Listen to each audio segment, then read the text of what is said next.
Hi, I'm Johnny Johnson, and we're here today with Georgie Rasco from the Neighborhood Alliance of Central Oklahoma.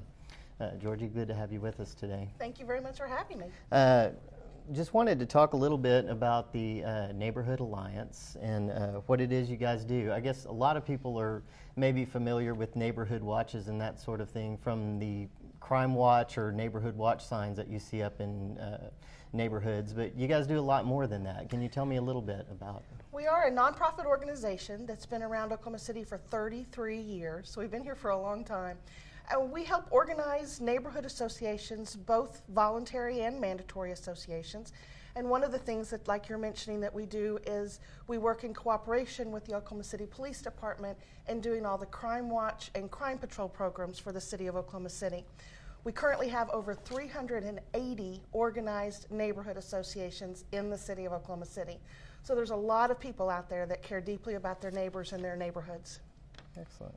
Now, is this something that's proven to make neighborhoods safer when you get organized? And if so, how does that work? We believe strongly in the power of neighbors. We believe that if we can help you get organized at a grassroots level, meaning just kind of give you a little sense of structure, help you organize an association, maybe get some simple bylaws of how that association is going to work, help you get incorporated, help you get some officers elected, that once you get those simple basics done, then you and your neighbors can start meeting every month, every other month, 4 times a year, whatever's around your schedule. But together, you can make some really good plans for your neighborhood. We believe that living in a safe and beautiful neighborhood is a responsibility, not a right. So if you drive around Oklahoma City, for instance, and you see all these other neighborhoods that are gorgeous and they have beautiful parks and they have great ornamental lighting, or they just seem to have a sense about them, instead of just going home and pouting or calling your city council person and saying, how come my neighborhood isn't like that? Then it's your turn to get together, get organized, and figure out how to get your neighborhood there. So that's what we try to do. We try to work closely with neighborhoods to make them as safe and beautiful and active as possible.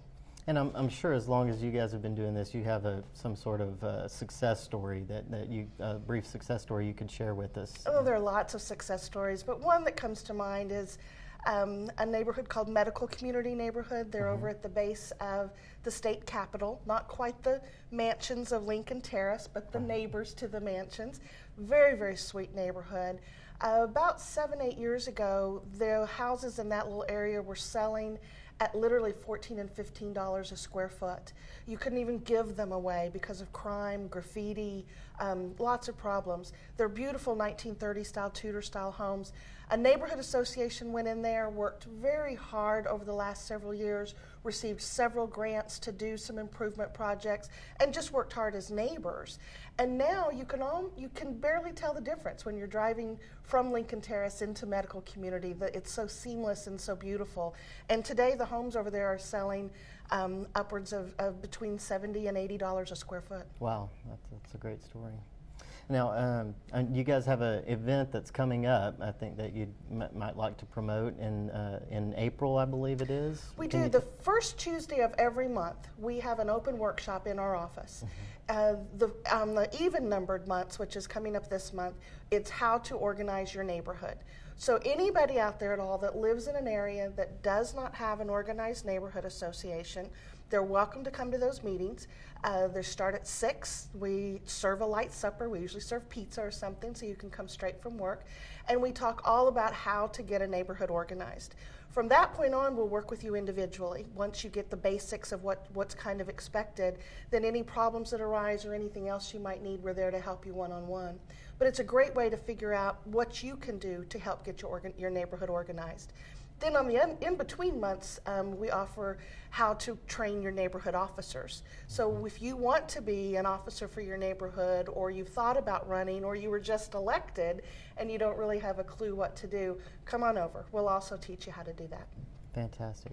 Georgie, thank you so much for being here with us today. You're very welcome. Thanks for having me.